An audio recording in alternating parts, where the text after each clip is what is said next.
berdoa. Bapa di surga, kami mengucap syukur untuk pagi hari ini, hari yang baru dalam minggu ini Tuhan. Kami tahu bahwa Engkau tetap setia untuk menanti-nantikan kami, dan Engkau juga tetap setia untuk mengajar kami. Karena itu kami mohon Tuhan, anugerah-Mu lebih besar lagi ketika Engkau juga sudah nyatakan lewat pujian dan penyembahan pagi ini. Engkau terus berbicara kepada kami Tuhan, nyatakan apa yang Engkau mau. Roh Kudus, Engkau sendiri yang mengajar kami. Turunkan atas kami hikmat, wahyu dan pengertian, supaya kami bukan saja sekedar mendengar perkataan manusia, tapi lebih dari itu Tuhan, ada pekerjaan roh yang mengerjakannya, sehingga semua yang boleh disampaikan hanya Engkau sendiri yang berbicara. Terima kasih Tuhan, kami menyerahkan waktu ini ke dalam tangan-Mu. Di dalam nama Tuhan Yesus kami berdoa dan kami percaya. Amin. Shalom, selamat pagi saudara-saudara juga yang ada di sini maupun yang mengikuti streaming. Saya bersyukur kita selalu boleh merenungkan akan firman Tuhan, sebab Tuhan selalu mau mengajar kita. Saudara-saudara yang dikasihi Tuhan Yesus, kita tahu bahwa pada hari Selasa yang lalu Ibu Nani sempat menyampaikan firman tentang the new beginning itu dengan satu firman yang logos menjadi rema. Masih ingat? Ya, kita akan lihat dan ingatkan sekali lagi tentang 1 Korintus 2 ayat 9 ya. Dikatakan di sini bahwa tetapi seperti ada tertulis, apa yang tidak pernah dilihat oleh mata dan tidak pernah didengar oleh telinga dan yang tidak pernah timbul di dalam hati manusia, semua yang disediakan Allah untuk mereka yang mengasihi Dia. Saudara-saudara, ketika kita merenungkan firman ini, Tuhan ini menjadi sebuah pesan dan rema buat kita semua, bahwa di tahun yang baru ada sesuatu yang Tuhan sampaikan, bahwa tahun-tahun yang akan kita jalani di depan ini adalah kita akan mengalami apa yang gak pernah dilihat. Tuhan sediakan apa yang mata kita gak pernah lihat. Tuhan sediakan apa yang telinga kita gak pernah mendengar. Tuhan mengatakan bahwa apapun yang gak pernah timbul dalam hatimu, itu yang disediakan. Berarti apa? Berarti memasuki tahun-tahun yang baru ini, tahun 5785 ini, sesungguhnya sesuatu yang menjadi sebuah rahasia buat hidup kita, itu yang Tuhan sediakan. Semua kita percaya, gak suka dengan yang rahasia ya. Kalau yang dari Tuhan itu udahlah Tuhan, ngomong aja yang jelas gitu ya. Kalau Tuhan ngomong sedikit, kok cuma sedikit Tuhan, nanti ujungnya apa gitu kan. Seringkali kita kan selalu pengen tahu. Pembantu saya juga kalau saya bilang begini, kamu belanja beli ini, buat apa Bu? Buat apa? Dia pengen tahu terus gitu. Nah, sama kita juga di depan Tuhan. Kita selalu pengen, Tuhan kok begini, saya pengen tahu di balik semuanya ujungnya itu apa. Tetapi ternyata pesan Tuhan di tahun 5785 ini bilang begini, bahwa matamu belum pernah lihat, telingamu nggak pernah dengar, yang di hatimu tuh nggak pernah ada, itu yang disediakan. Artinya Tuhan lagi ngajakin kita main petak umpet ya kali ya. Tapi kita harus tahu dan kita harus belajar itu yang Tuhan sediakan bagi setiap kita yang mengasihi Dia. Artinya sebenarnya sesuatu yang menurut saya tidak biasa, sesuatu yang dahsyat, sesuatu yang ajaib. Sebab apa yang kita bisa pikirkan itu pasti yang biasa-biasa.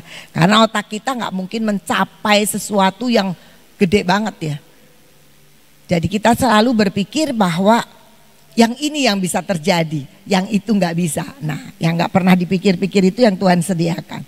Nah, sekarang ketika kita sudah masuki di tahun yang baru ini, bagaimana kita menyikapi dari pesan Tuhan itu, bahwa yang tidak pernah kamu lihat dengan mata, nggak pernah kamu dengar dengan telinga, yang tidak pernah timbul di dalam hati manusia, itu yang Tuhan sediakan. Nah, memasuki tahun ini dengan pesan Tuhan seperti itu, harus ada sebuah respon, harus ada sebuah sikap yang harus kita kerjakan supaya yang Tuhan sediakan itu untuk kita semua, yang gak pernah dilihat mata, yang belum pernah terpikir, yang belum pernah didengar, itu terjadi dalam hidup kita.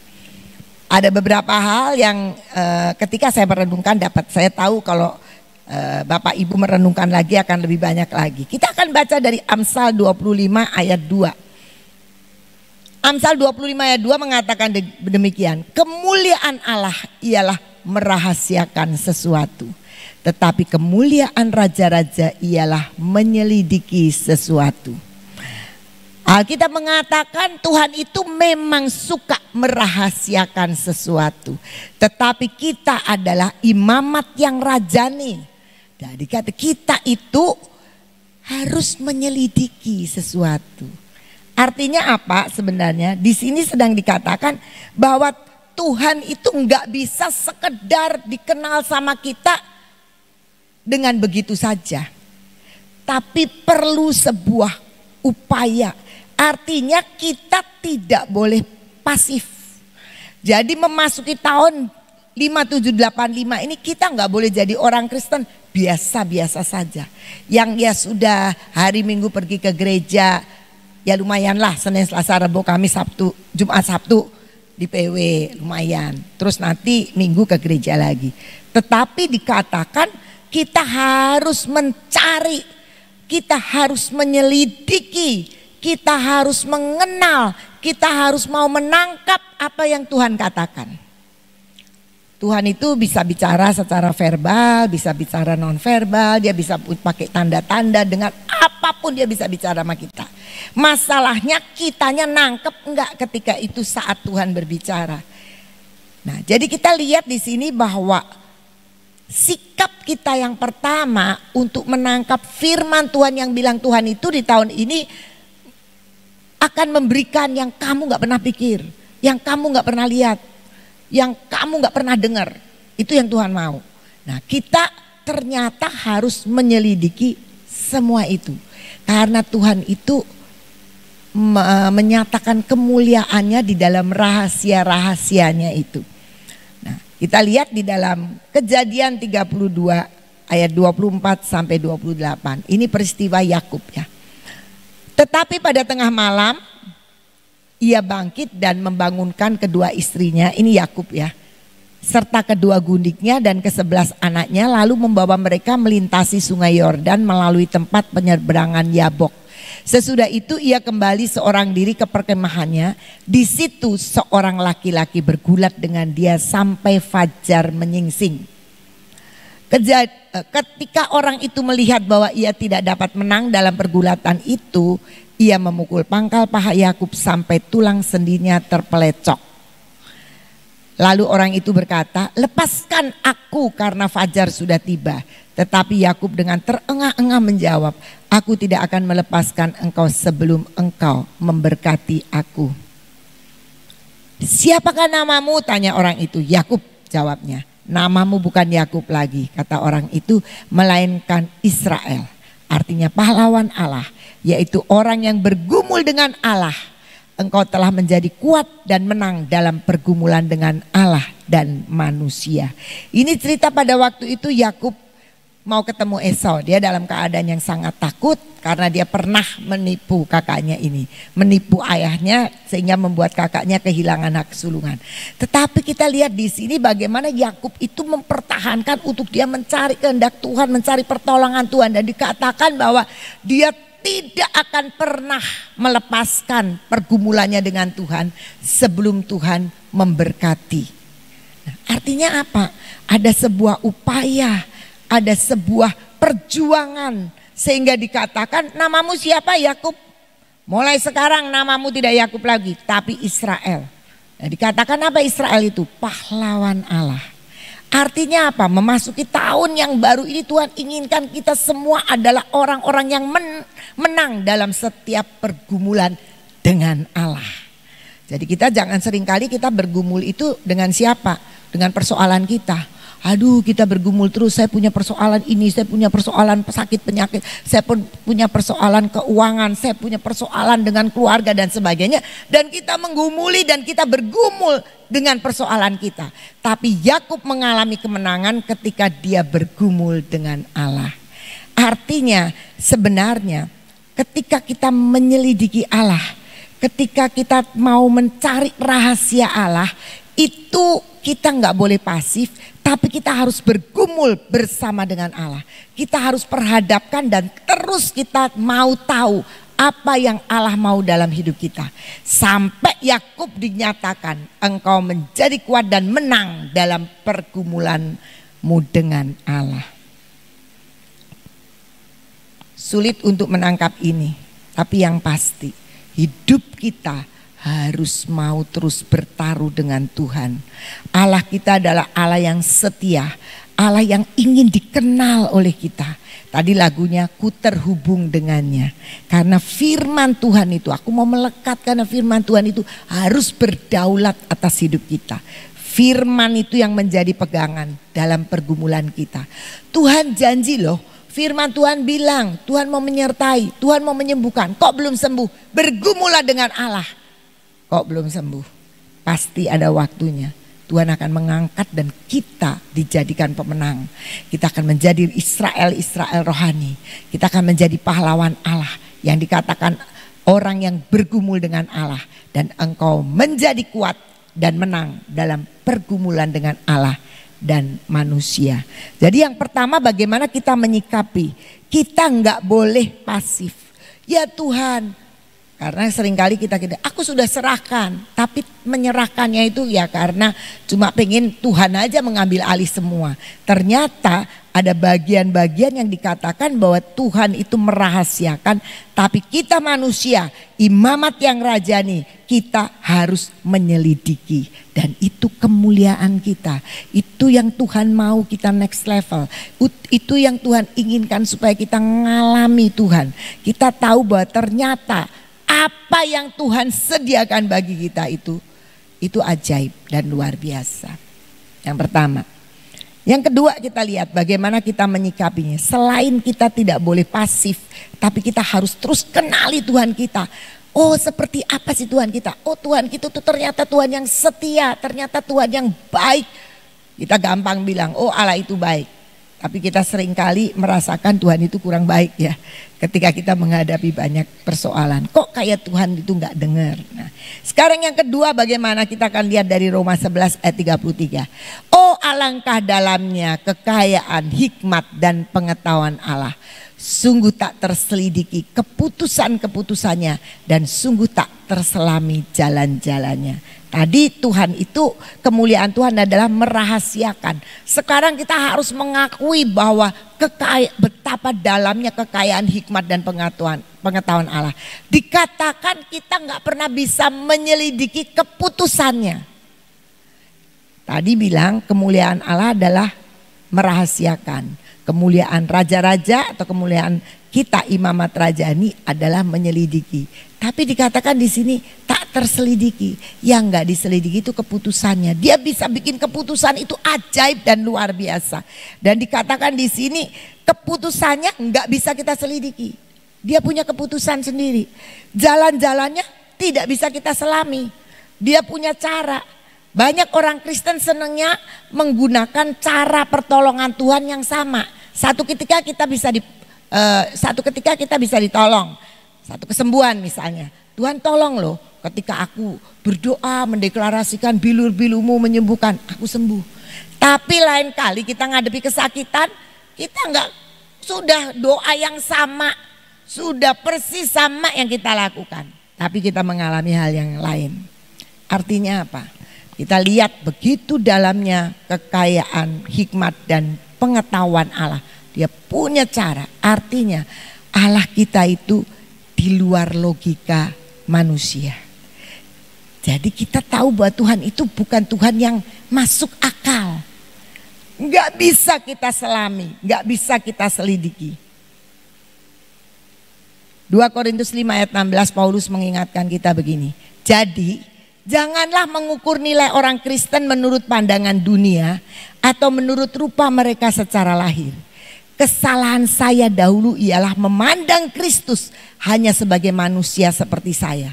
Alangkah bedanya pandangan saya sekarang. Paulus bilang, seringkali kita memandang Tuhan itu sama seperti kita. Coba kalau saya mestinya begini-begini. Kok sampai sekarang Tuhan gak nolong? Kok sampai sekarang Tuhan gak turun tangan? Karena kita tahu tadi dikatakan bahwa alangkah dalamnya kekayaan hikmat dan pengetahuan Allah. Tak terselidiki keputusannya, tak terselami jalan-jalannya. Artinya memang gak bisa masuk akal. Kok Tuhan selalu punya cara yang berbeda? Satu hari saya mungkin pernah kesaksikan di sini. Satu hari saya mengalami tiroid sakit ya, dulu waktu itu. Dan kemudian satu ketika dalam keadaan sakit, saya biasanya ke dokter dan dia akan kasih obat tetes jodium dan saya dikasih obat minum dan selesai, kemudian sembuh. Tapi itu sangat mengganggu, tambah lama, tambah kesini, tambah sering sakitnya. Satu hari saya mengikuti ibadah dan ternyata hamba Tuhannya sedang menyampaikan sebuah firman kesembuhan. Firman kesembuhan itu saya tangkap. Saya merasakan itu ada rema bahwa saya disembuhkan. Hamba Tuhan itu bilang begini, siapa yang di sini mau didoain, angkat tangan. Saya itu sudah tidak bisa memuji Tuhan waktu itu karena sakit sekali lehernya. Jadi saya di situ saya hanya sebagai jemaat yang pasif, nggak ikut puji-pujian karena sakit. Walaupun saya sudah minum obat. Nah kemudian ketika hamba Tuhan bilang angkat tangan yang mau disembuhkan. Wah saya angkat tangan setinggi-tingginya saudara. Dan saya duduk itu tidak di tempat yang tersembunyi. Saya kira-kira ada di baris ketiga dari paling depan. Dan saya itu ada di pinggir lorong. Jadi kalau pendeta mau doain saya mau tumpang tangan itu gampang sekali. Kecuali yang di tengah-tengah mungkin gak kelihatan sama pendeta. Tapi waktu itu pendeta itu turun dan dia berjalan menumpangkan tangan ke yang ngangkat tangan itu. Kecuali saya dilewati. Saya bilang ini pendetanya belum nyampe ke tempat saya kali ya. Tapi kok selesai itu dia puji-pujian, menaikkan pujian lagi di atas. Ketika saya melek, loh kok dia sudah ada di mimbar lagi. Artinya semua didoain, saya kelewatan. Kayaknya mustahil banget ya, karena saya duduknya di pinggir gitu. Tetapi ketika itu firman sudah mengolah hati saya sehingga saya sudah menangkap bahwa kesembuhan itu sudah menjadi milik saya. Selesai, kemudian hamba Tuhan ini naikkan pujian dan saya bilang Tuhan aku sudah sembuh. Saya nyanyi sekeras-kerasnya saudara. Sampai kiri kanan saya pada noleh itu ya karena saya gini. Dan ternyata tidak sakit sama sekali, sembuh. Nah waktu itu kemudian saya pulang, saya buang semua obat itu, sembuh ceritanya. Kemudian waktu itu saya masih kuliah ya, jadi belum menikah. Beberapa lama kemudian saya menikah, saya pindah ke Cirebon dan saya melahirkan seorang anak. Itu sakit lagi. Saya punya sakit dan waktu yang dulu nggak kelihatan tapi sekarang mulai bengkak dari saya. Saya berpikir Tuhan pasti nyembuhkan saya lagi dengan cara yang sama. Saya dengerin firman kesembuhan, saya percayai, saya deklarkan terus, pokoknya saya bergumul pikir saya Tuhan akan menyatakan dan mengerjakan dengan cara yang sama. Saya bertahan terus untuk mengejar kesembuhan itu. Saya bilang Tuhan udah sembuhkan, aku sudah bertahun-tahun tidak pernah sakit. Tapi sekarang mulai, sebenarnya nggak sakit, yang sekarang ini nggak sakit, tapi membesar. Tapi itu menjadi ganjalan. Saya pulang ke Jakarta, pertama saya ketemu sama mami saya bilang gini, kok leher kamu gede? Nah, ketemu adik ipar saya, kok lehernya kamu gede? Nah, terus saya mulai ketemu orang terus ditegur, itu menjadi sebuah intimidasi buat saya. Waduh kok saya kenapa jadi begini ya, dan mulai kenceng. Nah, kalau dulu kenceng sakit tapi nggak kelihatan, sekarang kelihatan. Saya terus mengejar kesembuhan yang pernah Tuhan berikan sekian tahun yang lalu. Jadi saya berdoa terus, kalau ada KKR kesembuhan saya datang, saya ingin merema firman Tuhan untuk kesembuhan itu. Tapi nggak terjadi saudara. Satu ketika karena saya sudah merasa terintimidasi, saya berdoa dengan Ibu Nani. Dan saya dapat firman, kamu pergi, kamu ke dokter, kamu ke Singapura. Apapun omongan dokter kerjakan. Dan ketika saya berangkat ke sana, dokter mengatakan operasi. Saya bilang, Tuhan, kamu tuh kan bisa nyembuhkan yang dulu itu sembuh total sekian tahun, lebih dari 5 tahun, 6 tahun, tidak pernah terjadi apa-apa. Sekarang kamu tuh juga bisa sembuhkan yang sama. Tapi ternyata tidak. Saya cari dokter yang lain, tetap ngomongnya sama. Saya mau cari dokter yang ketiga lagi, suami saya bilang gini, kamu lagi cari yang nyenengin kuping ya katanya. Supaya sampai ketemu dokter yang sehati dengan kamu, gak usah operasi. Tapi ternyata pada waktu itu dalam keadaan saya kalut seperti itu, saya sempat menelepon Pak Yusak. Dan Pak Yusak kan kalau ngomong kan gampang, wis Tuhan menyertai, operasi, tak sudah selesai begitu. Udah ditelepon dari jauh-jauh, jawabannya cuma begitu saudara. Kan pikirnya yang mendukung bagaimana. Kenapa? Karena pola pikir saya adalah cara Tuhan menyembuhkan itu dengan cara yang dulu. Tuhan itu punya cara mestinya sebegitu. Nah itu yang menghambat kita memandang Kristus sebagai manusia seperti saya. Tetapi ternyata jalan Tuhan itu beda. Dan ternyata ketika akhirnya saya dioperasi, saya mengalami sebuah pengalaman dengan Tuhan yang luar biasa. Tidak pernah ada rasa sakit sedikit pun. Yang saya pikir, saya sampai berantem sama dokternya sih. Saya bilang, dok yang benar ya, nanti ya ini leher, kosmetik yang bagus lah dan sebagainya. Dokternya marah-marah sama saya. Karena saya ngedate banyak gitu, cerewet gitu. Tetapi saya melihat dari awal saya dioperasi sampai selesai, itu sangat terlihat tuntunan Tuhan luar biasa. Bahkan saya mengenal Tuhan lebih dahsyat lagi ketika saya melihat bagaimana Tuhan itu menuntun justru di saat operasi. Sebenarnya nggak enak kan operasi, tapi itu caranya Tuhan. Nah, saudara-saudara, yang saya mau katakan di sini adalah yang kedua, kita tahu bahwa logika kita tidak sama dengan logikanya Tuhan. Bagaimana kita menyikapi ketika Tuhan menuntun di tahun yang baru ini dengan cara apa? Kamu bakal melewati masa di mana kamu nggak pernah lihat. Tuhanmu sediakan semua janji-janjinya, disediakan dengan caranya Tuhan. Kita tahu tadi pujian yang pertama, kita tahu kita mengagumi jalan Tuhan, cara Tuhan. Karena memang jalan Tuhan, cara Tuhan itu enggak bisa dipikir dan diukur dengan pikiran kita saja. Ada satu peristiwa, 2 Raja-Raja 7. Dikatakan begini, pada waktu itu Israel sedang dalam keadaan kelaparannya karena dikepung oleh musuh. Lalu berkatalah Elisa, dengarlah firman Tuhan, beginilah firman Tuhan, besok kira-kira waktu ini sesukat tepung yang terbaik akan berharga sesikal dan 2 sukat jelai akan berharga sesikal di pintu gerbang Samaria. Tetapi perwira yang menjadi ajudan raja menjawab abdi Allah katanya, sekalipun Tuhan membuat tingkap-tingkap di langit, masakan hal itu mungkin terjadi? Jawab abdi Allah, sesungguhnya engkau akan melihatnya dengan matamu sendiri, tetapi tidak akan makan apa-apa daripadanya. Masa kelaparan pada waktu itu. Dan kita tahu bahwa masa kelaparan itu sehingga ada rakyat ibu yang komitmen. 2 ibu ini bilang gini, udah kita tuh udah lapar gak bisa makan, udah gini aja, hari ini anak kita disembelih 1 anaknya, nanti besok anak kamu ya, sekarang anak saya, besok anak kamu. Ngeri gak makan daging anaknya?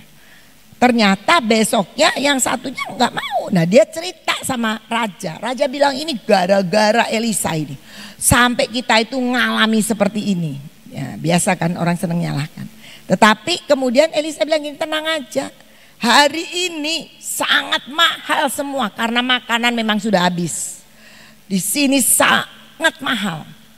Tetapi besok di waktu yang sama itu akan berubah semua. Harga-harga jadi murah. Ajudannya bilang gini, mana mungkin sekalipun Tuhan membuat tingkap-tingkap di langit, itu nggak mungkin terjadi. Kita lihat ayat 16 sampai ayat 20 bilang apa? Ceritanya panjang ya. Nanti Tuhan itu mereka-reka ada orang sakit kusta yang kemudian, nanti baca sendiri di 2 Raja-Raja 7 ayat 1 sampai ayat 15-nya. Ayat 16-nya, maka keluarlah penduduk kota itu menjarah tempat perkemahan orang Aram. Karena itu sesukat tepung yang terbaik berharga sesikal dan 2 sukat jelai berharga sesikal, sesuai dengan firman Tuhan. Adapun raja telah menempatkan perwira yang menjadi ajudannya, yang tadi gak percaya itu, mengawasi pintu gerbang. Tetapi rakyat menginjak-injak dia di pintu gerbang. Lalu ia mati sesuai dengan perkataan abdi Allah yang mengatakannya pada waktu raja datang mendapatkan dia. Dan terjadi juga seperti yang dikatakan abdi Allah itu kepada raja. 2 sukat jelai akan berharga sesikal dan sesukat tepung yang terbaik akan berharga sesikal. Besok kira-kira waktu ini di pintu gerbang Samaria. Pada waktu itu si perwira menjawab abdi Allah itu, sekalipun Tuhan membuat tingkap-tingkap di langit, masakan hal itu mungkin terjadi. Tetapi Elisa berkata, sesungguhnya engkau akan melihatnya dengan matamu sendiri, tetapi tidak akan makan apa-apa daripadanya. Demikianlah terjadi kepada orang itu. Rakyat menginjak-injak dia di pintu gerbang, lalu matilah dia. Karena ajudan raja ini nggak percaya, gimana mungkin hari ini tai keledai aja harganya mahal sekali. Udah nggak bisa, nggak ada makanan di negeri ini. Kok hanya 24 jam besok tiba-tiba bisa jadi murah semua barang. Dari mana? Tuhan itu memang menurunkan tingkap-tingkap langit, menurunkan bahan-bahan makanan. Itu kan pikiran kita. Tetapi Nabi ini bilang itu pasti terjadi. Cuma karena engkau tidak percaya, engkau tidak menikmati itu semua. Saudara-saudara, hati-hati. Kalau kita tidak percaya dengan janji Tuhan yang menyatakan tahun-tahun ini Tuhan akan memberikan semua yang disediakan yang gak pernah kita pikir. Saya percaya ketika apa yang gak pernah timbul dalam hati kita, yang gak pernah kita lihat, gak pernah kita dengar, pasti sesuatu yang dahsyat. Masalahnya apakah kita percaya? Nanti jangan-jangan ketika kita sudah menginjak tahun 5, 7, 8, 6 tahun depan, kita akan bilang begini, mana Tuhan, mana Tuhan, kok janjinya gak tergenapi? Karena Anda akan seperti dengan ajudan ini, mana mungkin Tuhan kerjakan. Saya mau kerja, mau diberkati, gak punya modal. Saya mau cari kerjaan, saya gak punya kepintaran. Saya bukan orang pendidikan tinggi. Saya mau apa, mau itu, saya melihat dengan ukuran saya, enggak mungkin jadi sesuai dengan ukuran kita. Tapi Tuhan sudah kasih tahu di awal ini bahwa apa yang enggak pernah kamu lihat, apa yang enggak pernah kamu dengar, apa yang tidak pernah timbul, itu yang Tuhan sediakan bagi orang yang mengasihi. Orang yang mengasihi itu orang yang percaya. Percaya kepada Tuhan. Orang yang mau menyelidiki Tuhan, orang yang mau mengenali Tuhan, orang yang mau maju terus, enggak cuma tidur. Tapi ada banyak orang Kristen yang kemudian gak pernah nikmati karena dia tidak pernah mau masuk dalam hal-hal yang besar. Ukuran memandang Tuhan itu seperti kita memandang Tuhan kita itu dahsyat, Tuhan kita tuh hebat, pikirannya itu jauh daripada apa yang kita pikirkan. Nah, mulai sekarang saudara, mari kita belajar untuk mengerti. Kita akan lihat juga di dalam Markus 10 ayat 27. Markus 10 ayat 27 mengatakan demikian.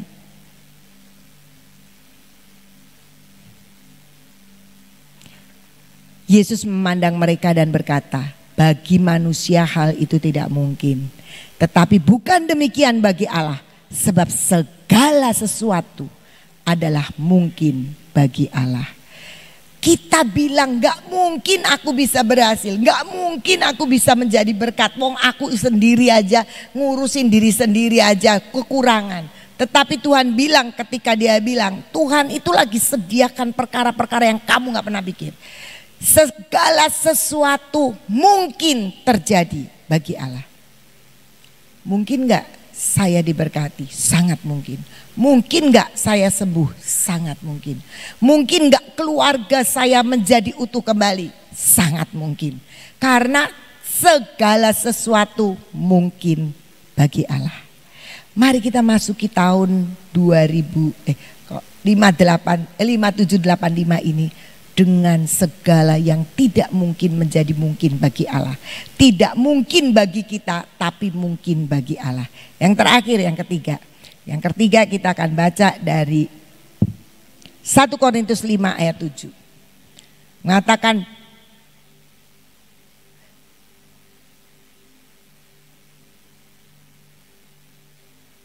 oh bukan itu yang saya maksud ya.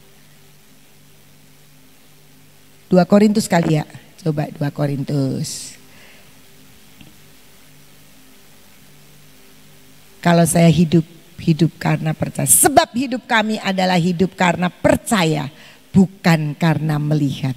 Hidup kita di tahun 5785 ini hanya Tuhan bilang karena percaya. Seperti apa sih percaya? Saya nggak mau ceritain tentang iman. Saudara-saudara sudah kenyang pasti ya tentang iman yang di Ibrani. Tapi saya akan kasih contoh di Daniel 3 ayat 17 dan 18. Dikatakan demikian di dalam Daniel 3 ayat 17 18. Ini cerita Sadrak, Mesakh dan Abednego. Jika Allah kami yang kami puja sanggup melepaskan kami, maka ia akan melepaskan kami dari perapian yang menyala-nyala itu dan dari dalam tanganmu ya Raja. Tetapi seandainya tidak, artinya seandainya Tuhan gak menolong, hendaklah Tuanku mengetahui ya Raja, bahwa kami tidak akan memuja dewa Tuanku dan tidak akan menyembah patung emas yang Tuanku dirikan itu. Jadi sebenarnya sikap percaya itu adalah ketika kita berpikir Tuhan menolong, kita tetap percaya. Tapi ketika berpikir jalan Tuhan itu beda, kok tidak sama ya, harusnya Tuhan menolong saya begitu, kita tetap percaya. Sebab apa? Sebab tadi dikatakan tak terselidiki jalannya. Jadi artinya percaya hidup kita bukan karena melihat, tetapi karena kita percaya. Percaya bahwa Tuhan itu pasti menolong. Dan ketiga ini yang saya renungkan, yang pertama adalah kita tidak boleh pasif. Kita harus kejar Tuhan terus, belajar terus apa yang Tuhan mau dalam hidup kita. Yang kedua, kita harus bekerja di luar logika kita manusia. Dan yang ketiga, kita harus percaya. Dan itu kantong yang baru yang kita harus miliki. Kosongkan dulu kantong kita yang maunya menurut saya begini, kata saya begitu, itu harus kosong. Sekarang kita lihat kantong yang baru itu yang harus kita isi dengan pengertian-pengertian yang baru. Saya baru membaca, saya kemarin dikirimi satu video yang menurut saya menarik sekali.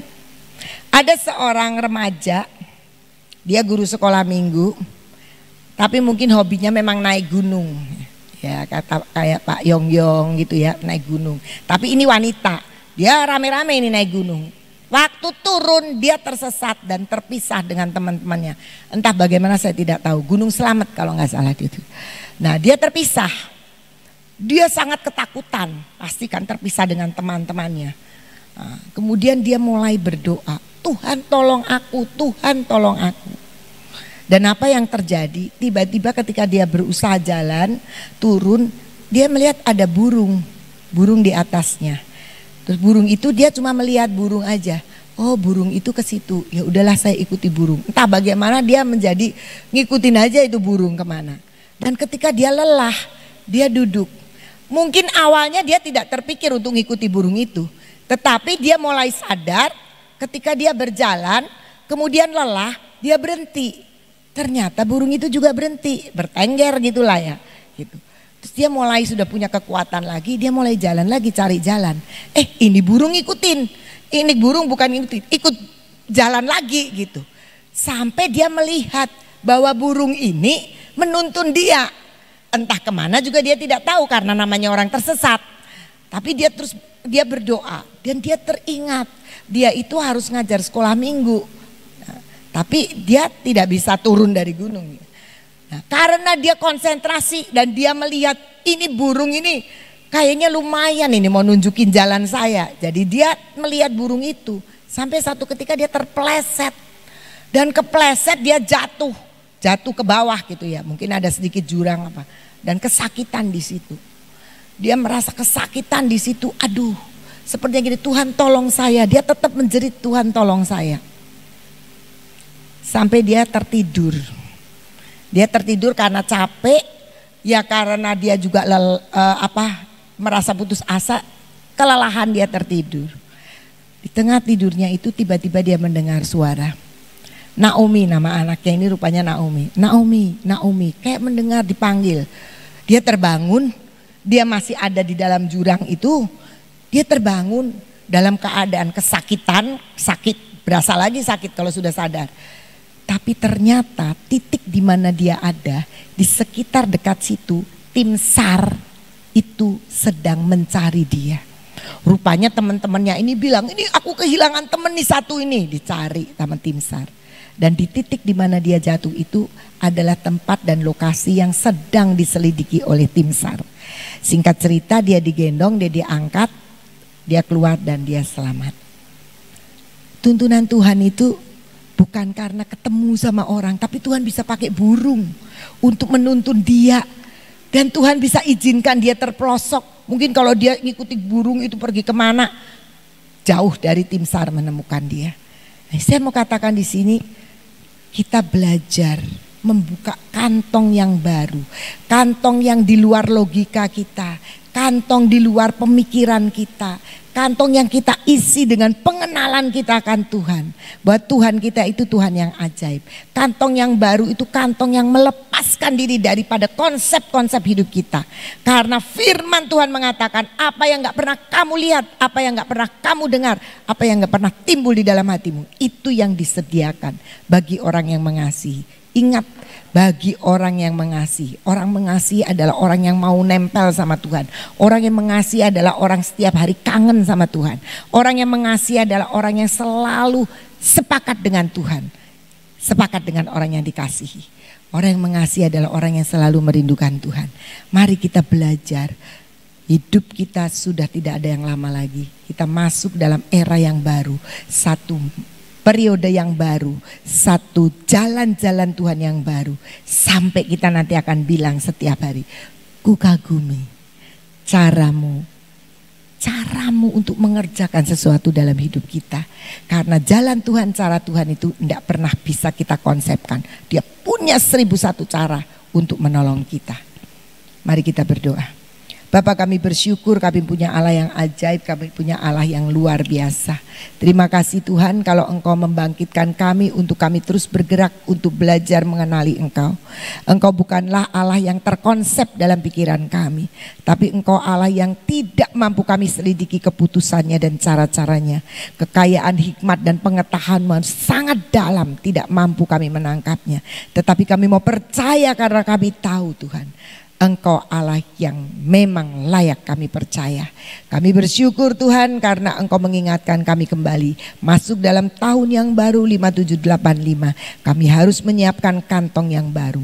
Anggur yang lama tidak lagi ada, tetapi kami terima anggur yang baru dan kami siapkan kantong yang baru. Karena kami tahu Engkau ingin mengajarkan kepada kami, Engkau ingin memberikan kepada kami, Engkau ingin menunjukkan kepada kami hal-hal baru, hal-hal yang ajaib, hal-hal yang jauh lebih besar untuk membawa kami next level. Terima kasih Bapa, kami bersyukur untuk semuanya. Meteraikan di dalam hati kami seluruh firman-Mu ini dan ajari kami terus Tuhan. Tuntun kami terus sampai kami melihat, sampai kami menikmati, sampai kami mengalami betapa dahsyatnya Engkau Tuhan kami, Tuhan yang hidup. Terima kasih Bapa, kami bersyukur untuk pagi ini. Kami juga berdoa saat ini Tuhan untuk hamba-Mu Ibu Nani bersama dengan keluarga yang hari ini akan kembali ke kota Sion, di mana Engkau sudah menyertai, memberkati dalam perjalanan, dalam pelayanan hari Minggu kemarin di JKI Shekinah. Kami percaya Tuhan perjalanannya ada dalam berkat-Mu bersama dengan seluruh keluarga dan tim yang mendampingi. Dan Engkau memberkati hamba-Mu ini tiba di kota Sion bersama dengan kami melayani, bersama dengan kami membangun kerajaan-Mu di kota ini. Terima kasih Bapa. Kami berdoa juga untuk bangsa dan negara kami Tuhan. Kami berdoa untuk tanggal 20 di mana akan ada Tuhan pengestafetan dari kepemimpinan bangsa kami Tuhan. Bapa, kami berdoa biarlah keamanan di seluruh negeri ini Tuhan ada dalam tangan dan kuasa-Mu. Engkau sendiri Tuhan yang akan mengirimkan pasukan malaikat surgawi-Mu untuk menenteramkan akan bangsa kami, untuk membuat penjagaan atas bangsa kami, sehingga tidak ada kelompok-kelompok manapun yang akan mengacaukan, yang akan membuat semua tidak bisa berjalan dengan baik. Kami berdoa hanya kuasa-Mu Tuhan yang terus mengendalikan akan bangsa dan tanah air kami. Sampai Tuhan kepemimpinan yang lama boleh digantikan yang baru. Kami berdoa untuk Bapak Presiden Jokowi bersama dengan Wakil Presiden Bapak Ma'ruf Amin yang sudah melakukan tugasnya selama 10 tahun. Biarlah Pak Jokowi bersama dengan seluruh tim kabinet Indonesia Maju pun juga boleh diberkati, mengakhiri dengan baik dan bahkan bisa mengestafetkan semua dengan pertolongan Tuhan. Kami mendoakan Bapak Prabowo dan Gibran yang akan menerima tongkat estafetnya sebagai presiden dan wakil presiden terpilih. Engkau memberikan hikmat untuk dapat melanjutkan apa yang Engkau mau dikerjakan atas bangsa ini. Pembentukan kabinet yang baru pun biarlah hikmat yang daripadamu turun Tuhan. Sehingga semuanya boleh mendatangkan kepemimpinan pemimpin yang sungguh takut akan Tuhan. Dan membawa Indonesia masuk ke masa keemasan. Kami percaya Tuhan, Engkau sangat peduli dengan bangsa kami. Ketenangan, ketentraman boleh terjadi. Saat-saat tanggal 20 Oktober semuanya boleh berjalan sesuai dengan kehendak-Mu. Terima kasih Bapak, kami menyerahkan seluruh bangsa kami ini ke dalam tangan kasih daripada Tuhan Yesus sendiri. Kami percaya Tuhan, di tengah-tengah bangsa ini ada begitu banyak kerinduan-kerinduan-Mu yang harus terjadi di tengah bangsa ini. Terima kasih Tuhan, biarlah Indonesia boleh menjadi bangsa yang memberkati dunia. Terima kasih Bapa. Bapa di dalam surga, kami juga berdoa saat ini untuk kehidupan kami masing-masing. Bangkitkan kami Tuhan untuk menjadi orang-orang yang terpilih, yang sudah Engkau pilih untuk mengerjakan apa yang menjadi rencana-Mu.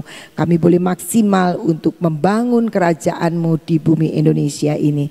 Terima kasih Bapa, kami mengucap syukur dan kami percaya Engkau terus menyertai kami. Apa yang saat ini belum kami mengerti, Roh Kudus sendiri yang akan menyingkapkan, yang akan memberitahukan, yang akan menuntun jalan-jalan hidup kami. Sampai kami boleh melihat kemuliaan Tuhan boleh semakin nyata. Baik bagi hidup kami, bagi pelayanan kami maupun bagi usaha pekerjaan kami. Kami berdoa Tuhan, berikan kepada kami kekuatan yang baru. Berikan kepada kami daya tahan tubuh yang baru Tuhan. Untuk kami boleh menjalani sesuai dengan panggilan-Mu. Kami mengerjakan dengan kekuatan tubuh yang prima. Terima kasih Bapak, kami mengucap syukur dan saat ini kami mau terima akan urapan-Mu Tuhan. Mari saudara-saudara kita bangkit berdiri, kita akan terima pengurapan yang dari Tuhan.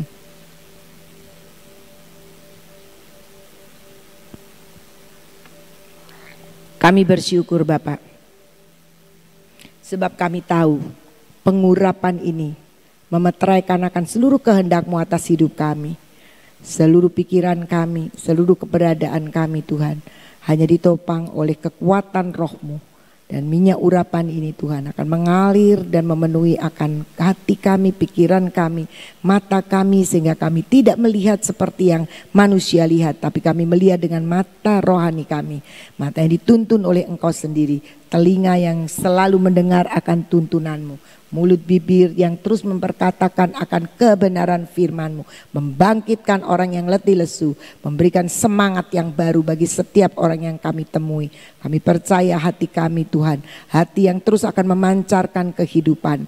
Dan segala tegar tengkuk dan segala pemberontakan ataupun hal-hal yang tidak menginginkan untuk taat kepadamu Tuhan ditepiskan saat ini. Dan kami percaya hanya kuasa-Mu yang akan mengendalikan kami dengan tangan-tangan yang diberkati Tuhan.